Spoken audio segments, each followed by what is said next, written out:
আজকে আমাদের আলোচনার সেন্ট্রাল থিম বা সাবজেক্ট ম্যাটার হচ্ছে তাওবাহ। যে মুমিন হবে তার অন্যায় হতে পারে, বাট অন্যায় হয়ে সে স্থির থাকবে না। গুনাহ হওয়ার সাথে সাথেই সে তওবা করবে। এক সত্তার কাছে আওয়াজ দিয়ে বলেন তো তিনি কে?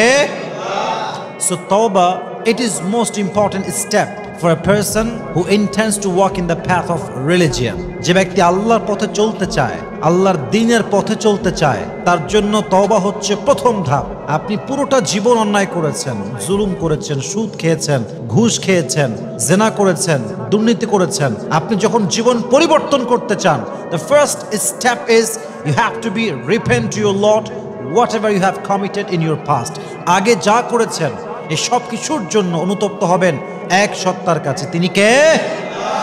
So তওবা is the first step if you want to change your life. প্রিয় ভাইরা, আজকে আমরা তওবাকে কিছুটা ইন ডিটেইলস হাইলাইট করব। তবে প্রত্যেকটা কথা হৃদয় থেকে অনুধাবন করে শুনতে হবে। প্রত্যেকটা কথা হৃদয়ের কান দিয়ে শুনতে হবে, অনুধাবন করতে হবে, ফিল করতে হবে। যখন আপনার মাঝে রিয়েলাইজেশন কাজ করবে আপনার গুনাহ নিয়ে, আপনার অন্যায় নিয়ে, পাপ নিয়ে, তখনই আপনার তওবাটা আল্লাহ তাআলার কাছে কবুল হতে পারে। মাথায় রাখবেন, যার তওবা করার সুযোগ হয়েছে, যাকে আল্লাহ তাআলা তওবা করার তৌফিক দিয়েছে, এই তৌফিক দেওয়াই হচ্ছে প্রমাণ যে আল্লাহ তার তওবা কবুল করবে, বিধায় তাকে তৌফিক দিয়েছে। সুবহানাল্লাহ পড়বেন না আপনারা সবাই? আমি ছোট্ট একটা কোটেশন পড়লাম কালকে, ওখানে ছোট্ট করে লেখা ছিল, জাস্ট ছোট্ট একটা মেসেজ শেয়ার করছি। হাসান বসরি নাম আপনারা সবাই শুনছেন না যুবক ভাইরা? আপনারা সবাই हसन बसरी से किसी ने पूछा कि अगर कोई बंदा गुनाह करे तो उसका तौबा कबूल हो सकता है? तो उसने जवाब दिया कि तौबा उस वक्त तक इंसान नहीं कर सकता जब तक अल्लाह उसको तौफीक अता ना फरमाए, और जब किसी को तौबा करने की तौफीक दी जाती है तो इस बात में कोई शक नहीं है कि उसकी तौबा कबूल हो जाएगी। सुबहानाल्लाह पढ़বেন না আপনারা?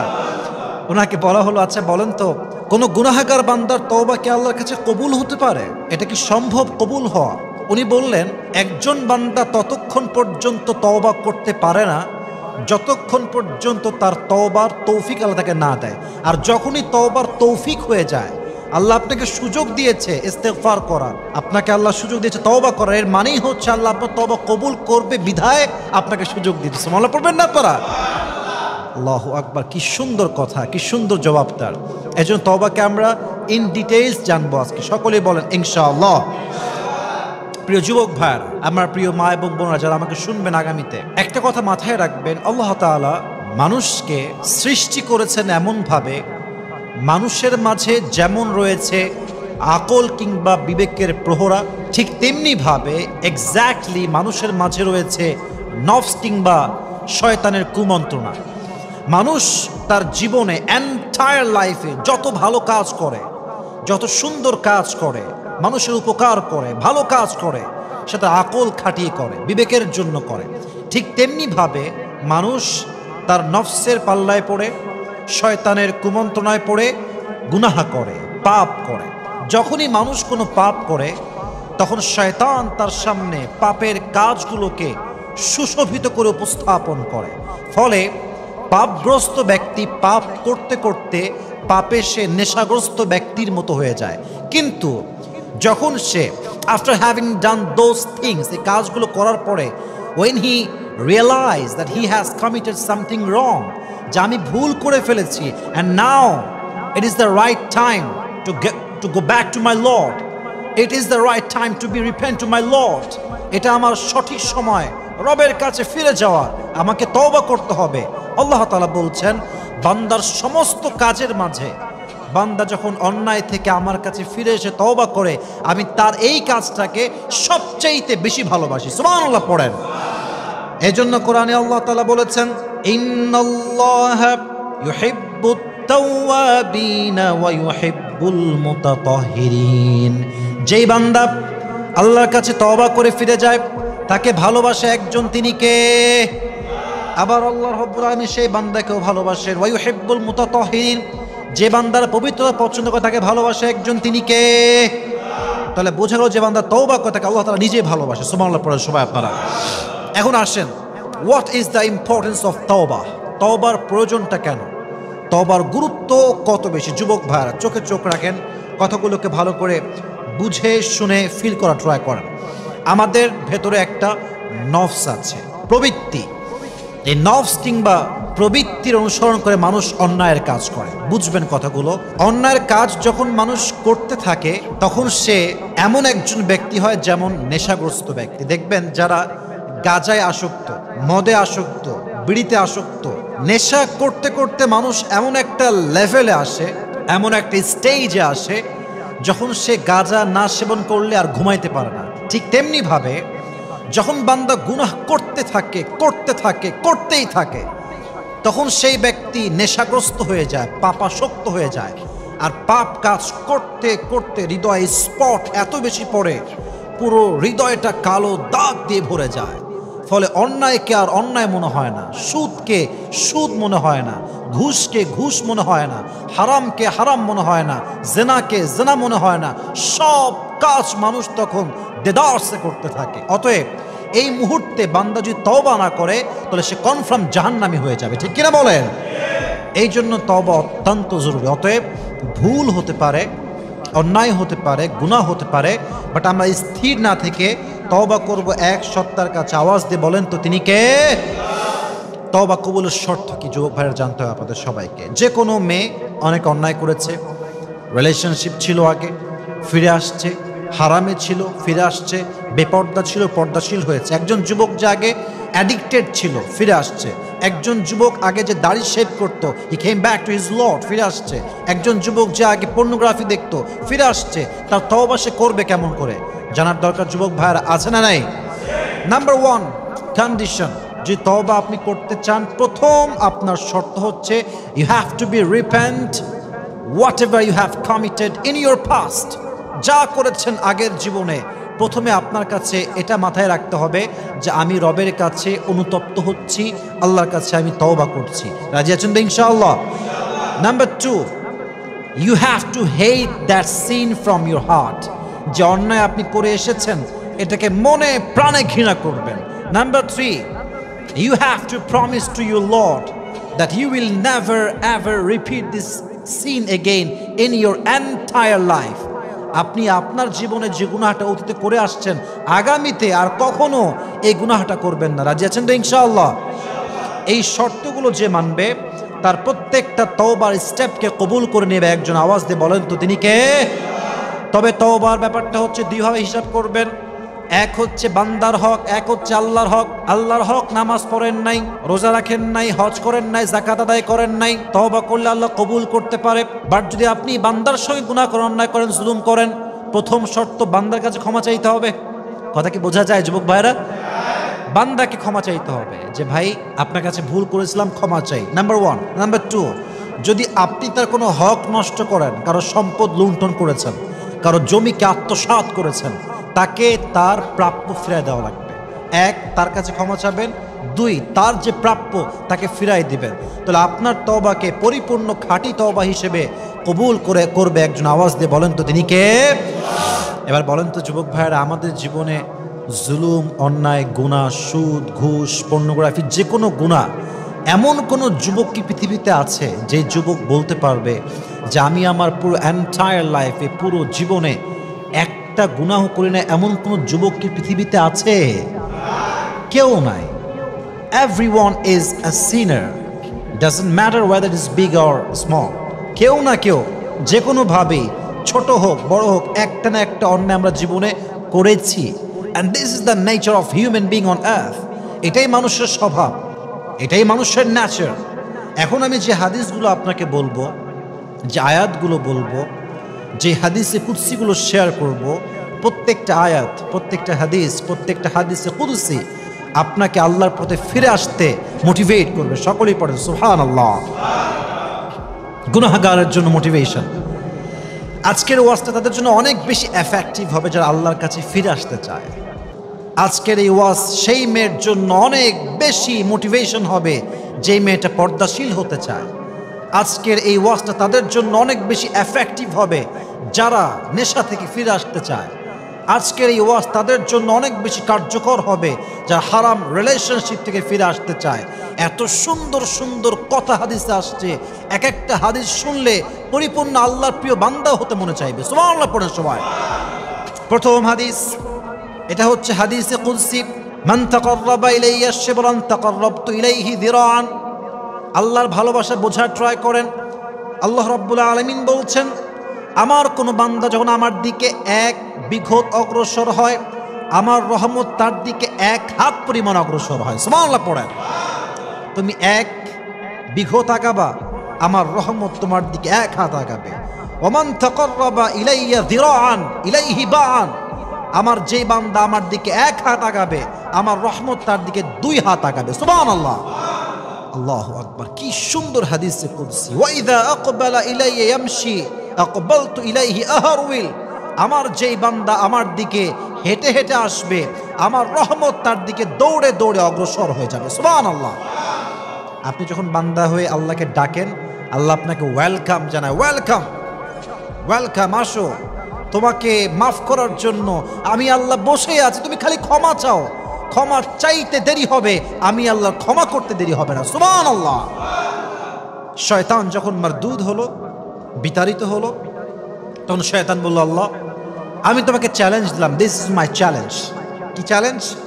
তোমার পৃথিবীতে যত মানুষ তুমি সৃষ্টি করবে, প্রত্যেকটা মানুষকে আমি ওয়াসওয়াসা দিব, গুনাহ করাবো, জুলুম করাবো, পাপ করাবো, এবং তোমার সমস্ত বান্দাগুলোকে আমি জাহান্নামে নিক্ষেপ করব।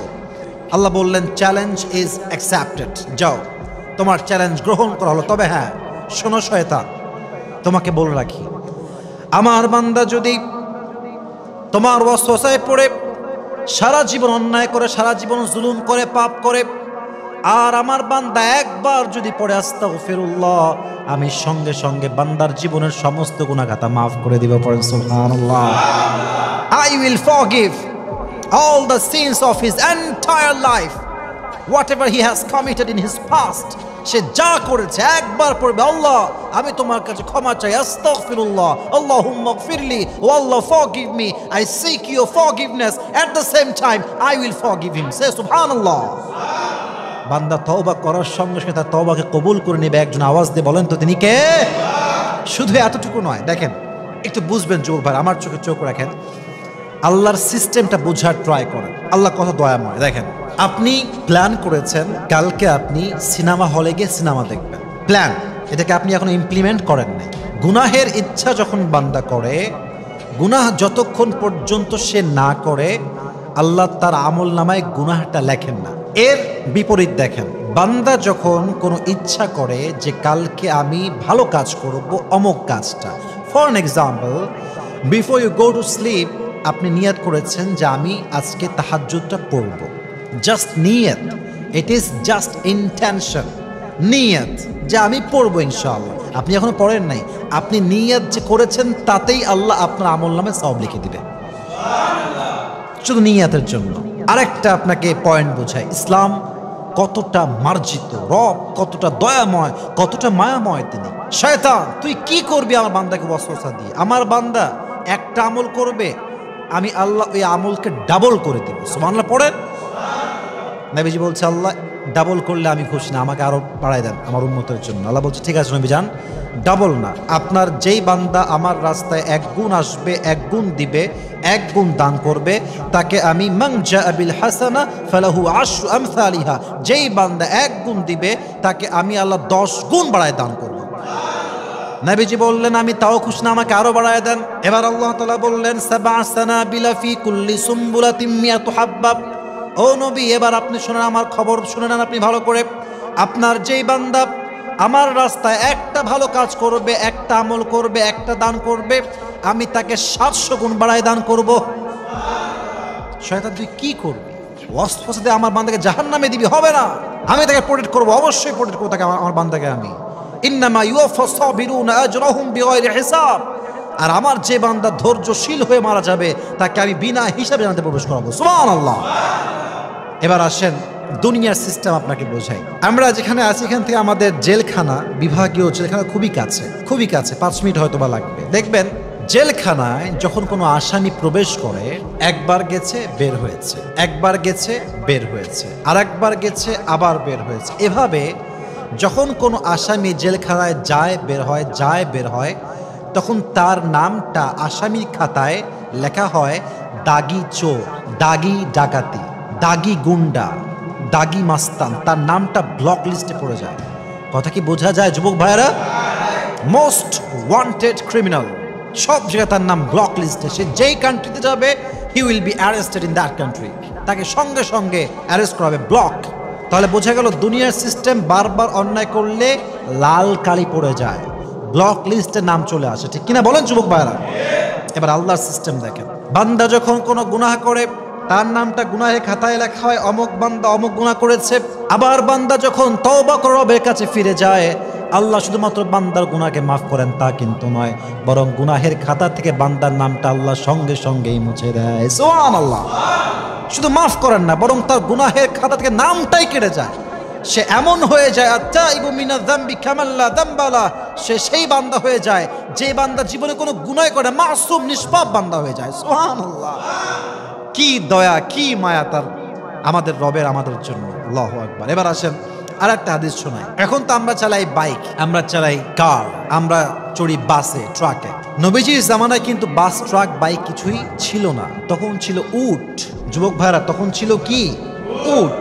তো হাদিসে আসছে, বান্দা যখন তওবা করে আল্লাহর কাছে ফিরে আসে, এক বান্দার উট যদি মরুভূমির মাঝে হারিয়ে যায়, উট ছাড়া মরুভূমির জীবনে যে কত কষ্ট, কত স্ট্রাগল, এটা সেই বান্দাই বুঝবে। যে বান্দার উট হারিয়ে যায় এবং লম্বা সময় পরে সে বান্দা উটটাকে আবার ফিরে পায়, ওই বান্দা যতটুকু খুশি হয়। যখন কোনো বান্দা তওবা করে রবের কাছে ফিরে আসে, ওই উটওয়ালা বান্দার চাইতে আল্লাহ তাআলা আরো বেশি খুশি হয়। সুবহানাল্লাহ পড়া। তাহলে বোঝা গেল তওবা করার দরকার প্রত্যেকটা মুহূর্তে। আমার প্রিয় যুবক ভাইরা বলেন তো সবাই, আছে না নাই? জরুরি এটা। এটা হাদিস মনে পড়ে গেল। হাদিসে আসছে আল্লাহর কাছে 2 ফোঁটা পানি সবচেয়ে বেশি প্রিয়। বলেন তো সবাই, যুবক ভাইরা হাত তুলে কয়টা? আসতে বলছেন না, সবাই হাত তুলে বলেন কয়টা? 2টা। এক, জিহাদের ময়দানে বান্দার গায়ের রক্তের ফোঁটা। 2 ফোঁটা পানি বললে ভুল হবে, 2 ফোঁটা প্রিয়। এক হচ্ছে জিহাদের ময়দানে রক্তের ফোঁটা, মুজাহিদের গা থেকে যা ঝরে।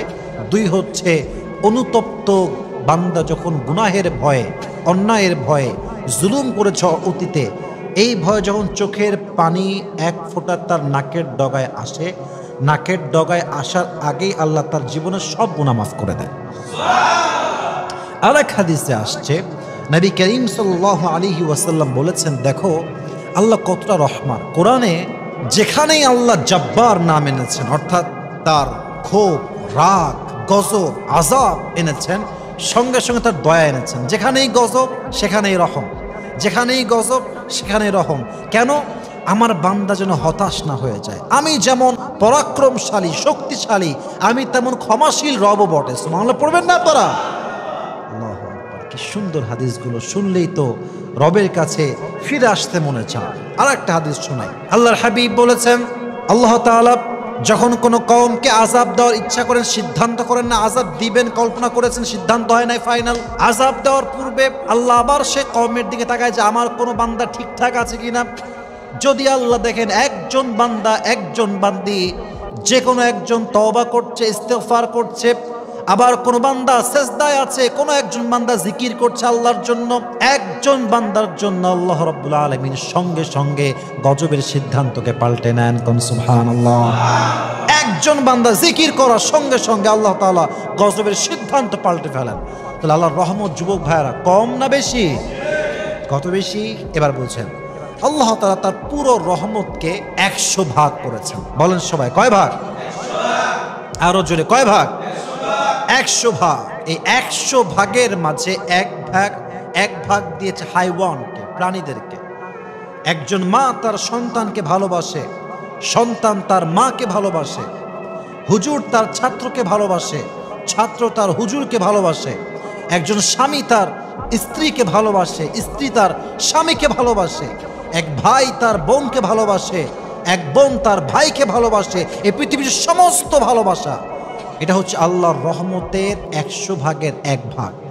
এই 1 ভাগ ভালোবাসার জন্য মানুষ যদি মানুষের জন্য জীবন দেয়, সুইসাইড করে, গলায় ফাঁস দেয়, গুলি খায়, বিষ খায়, এক রহমত, 1 ভাগের ভালোবাসার জোর যদি এত বেশি হয়, তো সেই জমিনের মালিক, আসমানের মালিক, আরশের মালিক, পুরো পৃথিবীর সমস্ত সৃষ্টিজীব যার হাতে গড়া, সেই রবের কাছে আছে 99 ভাগ ভালোবাসা। 1 ভাগ ভালোবাসার জোর যদি এত বেশি হয় যে মানুষের জীবন দিয়ে দেয়, তো যেই রবের কাছে 99% লাভ, ভালোবাসা, দয়া, মায়া এখনো জমা আছে, তার রহমত, ভালোবাসা কম না বেশি যুবক ভাইরা? অনেক বেশি। এজন্য বান্দা যখন তওবা করে, বান্দা তওবার সঙ্গে সঙ্গে তার তওবাকে কবুল করে নেয়। একজন আওয়াজ দিয়ে বলেন তো তিনি কে? হাদিসে আসছে, নবীজি বলেছেন, আল্লাহ রাব্বুল আলামিন সকালবেলা রহমতের হাতকে সম্প্রসারিত করেন। ভালো করে বুঝবেন, সকালবেলা আল্লাহ রাব্বুল আলামিন তার রহমতের হাতকে বিস্তার করেন যাতে করে রাতের গুনাহগাররা ফিরে আসে। আবার আল্লাহ রাব্বুল আলামিন রাতের বেলা রহমতের হাতকে সম্প্রসারণ করেন, যা দিনের বেলা গুনাহ করেছে তার জন্য আমার কাছে ফিরে আসে। বান্দা যখন দিনের বেলা তওবা করে, বান্দা যখন রাতের বেলা তওবা করে, প্রত্যেকটা মুহূর্তে তার তওবাকে কবুল করে নেয়। একজন আওয়াজ দিয়ে বলেন তিনি কে? Until the day of judgment, সূর্য যতক্ষণ পর্যন্ত পশ্চিম দিগন্তে উদিত না হচ্ছে, কিয়ামত পর্যন্ত প্রত্যেকটা মুহূর্তে আল্লাহ তাআলা তার রহমতের হাতকে পুরো দুনিয়াব্যাপী বিস্তার করে রাখবেন। পড়েন সুবহানাল্লাহ। শেষ আয়াত, এই আয়াতটা বলে আমি তাওবার 8 স্টেপে যাব। আয়াতটা সবচেয়ে মোটিভেশনাল আয়াত। কোরআনে আল্লাহ তাআলা বলেছেন, কুল ইয়া ইবাদিয়াল্লাযীনা আসরাফু আলা আনফুসিহিম লা তাকনাতু মির রাহমাতিল্লাহ, হে আমার বান্দারা যারা জুলুম করেছে নফসের উপরে, লা তাকনাতু Mir রাহমাতিল্লাহ, never lose hope from the mercy of your Lord, never be upset and never be frustrated, হতাশ হয়ে যেও না।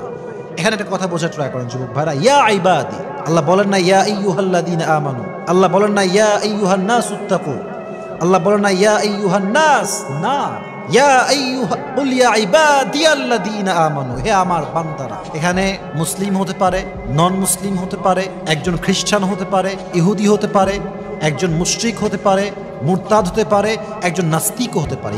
ইয়া ইবাদি, আমার বান্দা, যেই হোক, যত গুনাহ করেছো হতাশ হয়ে যেও না। একবার অনুতপ্ত হও, একবার আস্তাগফিরুল্লাহ পড়ে একবার আমার কাছে ফিরে আসো। তুমি আসার সঙ্গে সঙ্গে আমি আল্লাহ তাআলা তোমাকে পরিপূর্ণ খাঁটি বান্দা হিসেবে কবুল করব। সুবহানাল্লাহ। হাদিসে কুদসিতে আসছে, এই যে জমিনে আমরা বসে আছি, জমিনটা, এই যে জমিনটা প্রত্যেক দিন আল্লাহকে বলে, আল্লাহ আমাকে তুমি পারমিশন দাও, একটা অনুমতি তোমার চাই। তুমি অনুমতি দেওয়ার সঙ্গে সঙ্গে তোমার জেনাকার, ঘুষখোর, সুদখোর, দুর্নীতিবাজ সবাইকে এক ধসানিতে, সবাইকে মাটির নিচে মিশিয়ে মেছাকার করে দেবে। এই আসমান সবসময় আল্লাহর কাছে পারমিশন চায়, আল্লাহ একটা পারমিশন দাও, পুরো আসমান ফেটে পড়বে, পুরো দুনিয়াটা ধ্বংস হয়ে যাবে। পাহাড়গুলো পারমিশন চায়, আল্লাহ একবার পারমিশন দাও, 2 পাশের পাহাড়ের চাপ দিয়ে প্রত্যেকটা মাখলুককে ধ্বংস করে দেবে। প্রত্যেক দিন সমুদ্রের গভীর পানি পারমিশন চায়, আল্লাহ আমাকে একটাবার অনুমতি দাও, সমুদ্রের 2 পাশের পানিতে তোমার সমস্ত গুনাহগারকে ডুবাই মেরে ফেলবো। সবসময় পারমিশন চায়। কিন্তু যে রবের আমরা নাফরমান, যে রবকে আমরা ভুলে গেছি, তিনি কি বলছে একটু ভালো করে বুঝবেন। তিনি বলছেন, খবরদার খবরদার, একটা কথাও তোমরা বলবা না, এটা আমার বান্দা। দেখেন, আমি আমার মা কথা বলছি, হঠাৎ করে একজন থার্ড পার্সন আসলো, কি হয়েছে আপনাদের? আমার মা কি বলবে, ভাই যাও যাও যাও, এটা আমার কথা, আমার ছেলে কথা, তোমাকে আমি কেন বলবো, বের হয়ে যাও, আমাদের মাঝে নাক গলাও না, আমাদের মাঝে এন্টারফেয়ার করো না। আল্লাহ বলছে, এই ফেরেশতা, এই জমিন, এই আসমান, এই সমুদ্র, চুপ, এটা আমার কথা, আমার বান্দার কথা। ইন কানা আবদুকুম ফাশানুকুম বিহ ওয়া ইন কানা আবদি ফামিন্নি ওয়া ইলাইয়া আবদি, এটা আমার কথা, আমার বান্দার কথা, এটা আমাদের পার্সোনাল ম্যাটার। খবরদার নাক গলানো। যদি তোমার বান্দা হয়, যে তোমার ইনসান হয়, তোমার মাখলুক হয়, যাও। ইন কানা আবদুকুম ফাশানুকুম বিহ, फिर तुम जो चाहे कर लो। वा इन काना अब्दी फमिन्नी व इलैया अब्दी, अगर ये मेरा बंदा है তো মুঝে ইয়ে সমঝনে দো, আমাকে যা করা করতে দাও, নাক গলাতে এসো না। এবার ফেরেশতা বলছে, আল্লাহ তুমি কি দেখো না তোমার বান্দাগুলো মদ খায়, পর্নোগ্রাফি দেখে, হারাম কাজ করে, জেনা করে, সুদ খায়, ঘুষ খায়, দেশের টাকা, দশের টাকা বিদেশের মাটিতে পাচার করে দেয়, তুমি কি দেখো না? আল্লাহ তুমি কি সব দেখতে পাও না? আল্লাহ বলে সব দেখতে পাই। সব দেখার পরেও ইজ্জতি ওয়া জালালি, আমার ইজ্জতের কসম, আমার জালালিয়াতের কসম, আমি অপেক্ষায় থাকি এই বুঝি আমার বান্দা আমার দিকে ফিরে আসবে। সুবহানাল্লাহ পড়বেন না তারা? ওয়া ইজ্জতি ওয়া জালালি ইন আতানি নাহারান ক্বাবিলতু ওয়া ইন আতানি লাইলান ক্বাবিলতু। আমার ইজ্জতের কসম, আমার জালালিয়াতের কসম, আমার বান্দা যদি দিনের বেলা তওবা করে আমিও তার তওবা কবুল করব। আমার বান্দা যদি আমার কাছে রাতের বেলা তওবা করে আমি আল্লাহ রাব্বুল আলামিন তার রাতের তওবাও কবুল করে নিব। কম সুবহানাল্লাহ। তওবা করার সঙ্গে সঙ্গে আমি তার তওবা কবুল করে নিব। যুবক ভাইয়েরা, যা হয়ে গেছে হয়ে গেছে। আমাদের জীবনে আজ থেকে আমরা নিয়ত করলাম সমস্ত অন্যায় থেকে আল্লাহ তোমার কাছে মাফ চাই, এবং আমরা ওয়াদা করছি আল্লাহর কাছে যে আমরা আমাদের জীবনের পাপগুলো আর জীবনেও করব না। সকলেই মন খুলে বলেন ইনশাআল্লাহ। এবার কিছু আমি আপনাদেরকে স্টোরি বলতে চাই যে ঘটনাগুলো আপনাদেরকে তওবা করতে মোটিভেট করবে, তওবার জন্য উদ্বুদ্ধ করবে। সকলে একটা কাশি দেন, আর একবার তাকবীর দেন, লিল্লাহি তাকবীর। দেখেন বান্দা তার তওবা করার সঙ্গে সঙ্গে আল্লাহ তার তওবা কবুল করে কেমনে। কিছু মোটিভেশনাল স্টোরি বলছি। প্রথম স্টোরি, মনোযোগ দিয়ে শুনবেন। ঘটনা, ওমরে ফারুকের জামানায় একজন যুবক যে গান গেত, কিন্তু গান গেতে গেতে একটা সময় সে বৃদ্ধ হয়ে যায়। গান গাওয়া ইসলামে বাজনা সহ এটাকে হালাল না হারাম? যুবক ভাইরা বলেন সবাই, হালাল না হারাম? যখন সে বৃদ্ধ হয়ে যায় তখন তার কণ্ঠ আস্তে আস্তে ড্যামেজ হয়ে যায়। আগের মতো কণ্ঠ আর নাই। আগে গান গাইতো, মানুষ টাকা দিত, সব ঠিকঠাক ছিল। বাট যখন বৃদ্ধ হয়ে যায় এখন কেউ দাওয়াতও আর দেয় না, গানও গাইতে পারে না, আর তার রুটি রুজি সব বন্ধ হয়ে গেছে। সর্বশেষ সে গুনাহগার বান্দা হতাশ হয়ে, নিরাশ হয়ে, কষ্ট পেয়ে, বাধ্য হয়ে, মজবুর হয়ে, অপারগ হয়ে মসজিদ নববীতে আসছে। এসে আল্লাহকে বলছে, আল্লাহ একটা সময় টাকা ছিল, সম্পত্তি ছিল, সুর ছিল, ভয়েস ছিল, অনেক টাকা কামাইছে, মানুষ অনেক টাকা দিয়েছে।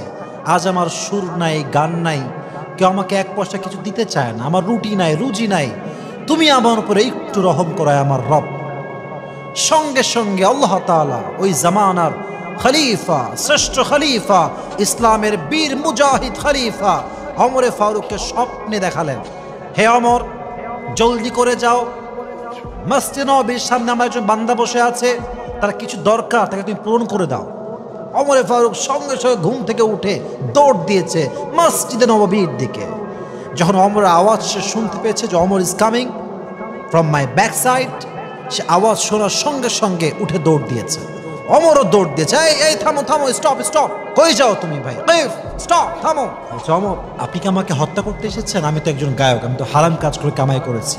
বলছে, না না না, তো আপনাকে কে পাঠিয়েছে? আপনি কইতে খবর পেয়েছেন যে আমি এখানে বসে আছি? ওমর বলছে, তুমি এতক্ষণ পর্যন্ত যাকে ডাকছিলা তিনি আমাকে তোমার কাছে পাঠিয়ে দিয়েছে। সুবহানাল্লাহ পড়বেন না? তিনি আমাকে পাঠিয়েছেন, বলো তোমার কি অবস্থা, কি চাই তোমার?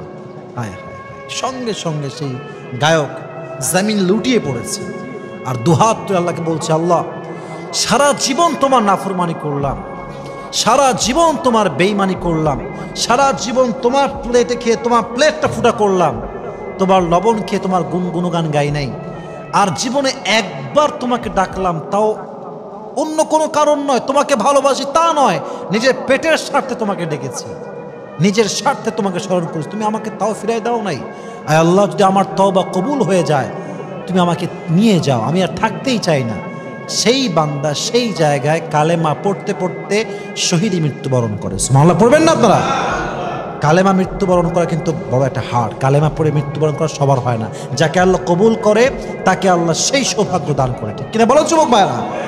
তাহলে সেই বান্দা যে আজীবন গান গেয়েছে তার তওবা যদি কবুল হয়, আপনার আমার তওবা কবুল হতে পারে কি পারে না? পারে। আর একটা হাদিস শোনাই।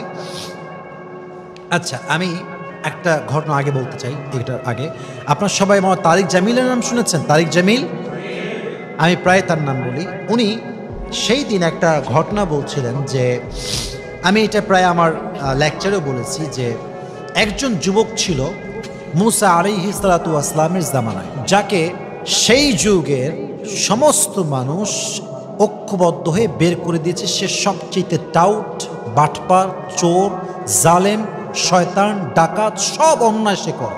পুরো এলাকার মানুষকে সে অস্থির করে ফেলেছিল। পুরো এলাকার মানুষ তাকে ধরে বাহিরে জঙ্গলে ফেলে দিয়ে আসছে। যখন 3 দিন 4 দিন 5 দিন পার হয়ে গেছে, খাবার দাবার সব শেষ, তখন সে বুঝে গিয়েছে জঙ্গলে আমাকে বাঁচাবার মতো কেউ নাই, আমাকে খাবার মতো খাওয়ানোর মতো কেউ নাই। সর্বশেষ সে আল্লাহর দিকে তাকিয়ে বলছে, আল্লাহ, সারা জীবন শুনেছি আল্লাহ নামে একজন আছেন যিনি সবাইকে খেয়াল রাখেন। আল্লাহ, সবাই আমাকে ছেড়ে দিয়েছে, তুমি আমাকে ছেড়ে দিও না। এই কথা বলেছে, সঙ্গে সঙ্গে মারা গিয়েছে।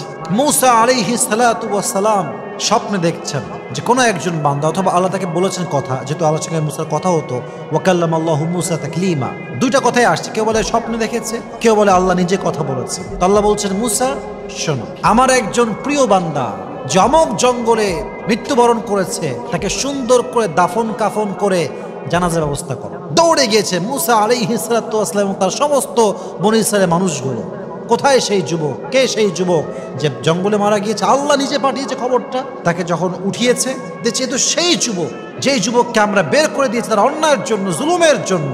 এবার মুসা বলছে, আল্লাহ, সবাই বলছে এই যুবক সেই যুবক যে যুবককে তারা বের করে দিয়েছে, আর তুমি বলছো তোমার প্রিয় বান্দা। এটা কেমনে সম্ভব? How come it possible? এটা কেমনে সম্ভব আল্লাহ?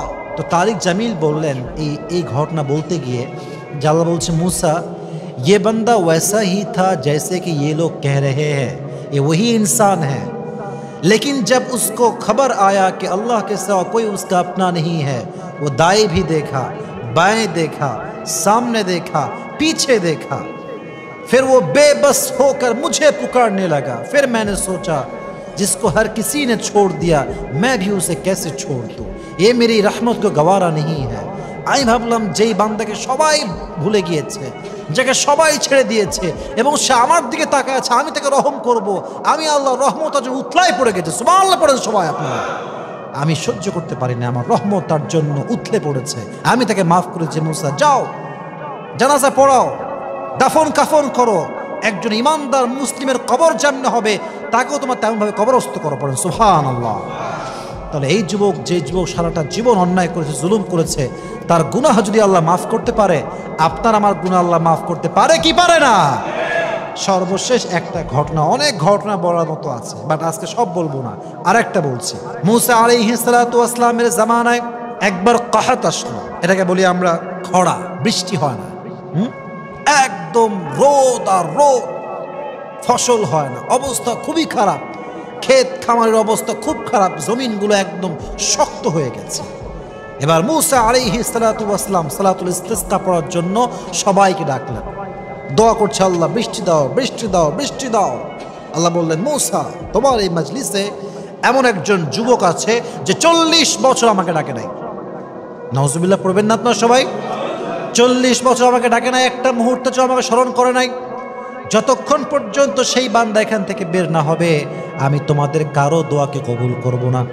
এবার মুসা আলাইহিস সালাম দাঁড়িয়ে গেলেন, ডাক দিয়ে বললেন, শোনো আমার যুবক ভাইয়েরা, হে আমার বনী ইসরায়েল ভাইয়েরা, একজন যুবক, যে যুবক 40 বছর তার রবকে এক মুহূর্ত যদি স্মরণ করে না, সে বের হয়ে যাও। তোমার মতো গুনাহগারের জন্য আমার রব আমার দোয়া কবুল করছে না, বের হয়ে যাও, গেট আউট ফ্রম হিয়ার, বের হয়ে যাও।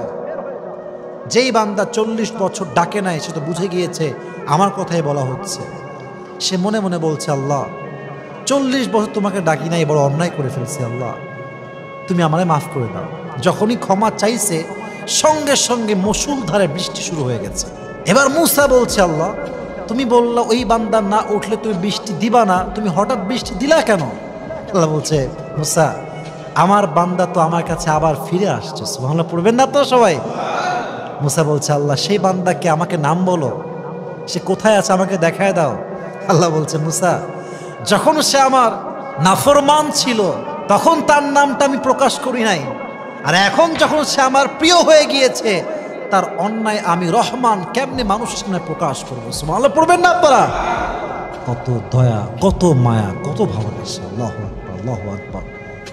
তিনি পবিত্র দোয়াও কবুল করতে পারেন, তিনি সারা জীবন জুলুম করে আসা মানুষের দোয়াও কবুল করতে পারে। আরে পাকিস্তানের top famous singer Junaid Jamshed, যিনি একজন সিঙ্গার ছিলেন, তিনি এমনভাবে তওবা করেছেন, তার তওবা যে কবুল হয়েছে তা নয়, তিনি দিনের দায়ী হয়ে আল্লাহর রাস্তায় যাওয়ার সময় শহীদি মৃত্যু পেয়েছে। সুবহানাল্লাহ পড়বেন না তোরা? আপনাকে আমি কয়টা এক্সাম্পল দিব, কয়টা এক্সাম্পল আপনি বলেন আমাকে। এক্সাম্পলের কোনো অভাব নাই যুবক ভাই। এজন্য সারা জীবন আমরা গুনাহ করেছি, অন্যায় করেছি। It is the right time to be repent to our lord. রবের কাছে ফিরে আসতে হবে, আল্লাহর কাছে তওবা করতে হবে। আল্লাহ আমাদেরকে পরিপূর্ণ মন থেকে তওবা করার তৌফিক দান করুন। সকলেই পড়া আমিন। লাস্ট কথা, শেষ কথা, তওবা কবুল হয়েছে কিনা আমরা কেমনে বুঝবো? এটার কিছু নিদর্শন যুবক ভাড়া বলেন তো সবাই, আছে না নাই? এক, তওবা কবুল হওয়ার প্রথম নিদর্শন হচ্ছে তওবার আগের জীবনের চাইতে পরের জীবনটা উত্তম হবে।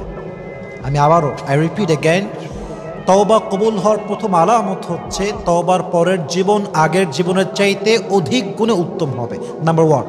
নাম্বার টু, তওবার পরের জীবনে যে কোনো অন্যায় করতে গেলে আপনার হৃদয়ে ভয় কাজ করবে। একজন আওয়াজ দিয়ে বলেন তো তিনি কে? তিন নাম্বার, তওবার পরে যে কোনো গুনাহের কাজ করতে গেলে হৃদয়ে একটা কম্পন তৈরি হবে, ভয় ভয় লাগবে, একটা কম্পন লাগবে এবং খারাপ কাজ করতে আপনার বেশি একটা ভালো লাগবে না। তিন নাম্বার। চার নাম্বার, এটার সঙ্গে অ্যাটাচড, কানেক্টেড, যে কোনো ভালো কাজ করতে আপনার হৃদয়ে প্রশান্তি অনুভব করবেন। ইযা সাররাতকা হাসানাতুকা ওয়া সাআতকা সাইয়্যাতুকা ফাআনতা মুমিন।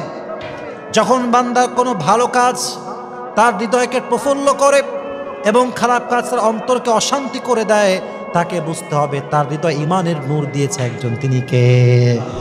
হি is the real believer, he is the real মুমিন। সেই হচ্ছে প্রকৃতপক্ষের বিশ্বাসী। অতএব ভালো কাজ ভালো লাগবে, খারাপ কাজ খারাপ লাগবে। পাঁচ, তওবার পরের জীবনটা আপনার এমন হবে যেই জীবনে আপনার বন্ধু হবে সুদখোর না, আপনার বন্ধু ঘুষখোর না, আপনার বন্ধু হবে দিনদার, আপনার বন্ধু হবে আলেম, আপনার বন্ধু হবে প্রকৃতপক্ষের আল্লাহওয়ালা যুবক। ঠিক কিনা বলেন? তাহলে বোঝা গেল তওবা কবুল হয়েছে কিনা আলামত হচ্ছে তওবার পরের জীবন আগের জীবনের সাথে সুন্দর হবে, তওবার আগের জীবনের সাথে পরের জীবনে আল্লাহর ভয় তাকওয়া বেশি থাকবে। তিন নাম্বার, খারাপ কাজ করতে খারাপ লাগবে, ভালো কাজ করতে ভালো লাগবে। এবং পাঁচ নাম্বার, তওবার পরের জীবনে আগের সে নষ্ট বন্ধু যা এখনো গাঁজা খায়, এখনো মদ খায়, এখনো সুদ খায়, সেই বন্ধু থাকবে না, বরং আপনার বন্ধু হবে প্রত্যেকটা দিনদার, পরহেজগার, মুত্তাকি, আল্লাহওয়ালা মানুষ। ঠিক কিনা বলেন? আল্লাহ আমাদেরকে সেই তওবাটা পরিপূর্ণরূপে করে আল্লাহ তাআলার কাছে পরিপূর্ণরূপে ফিরে আসার তৌফিক দান করুক। সকলে আমরা মন খুলে পড়ি আমিন।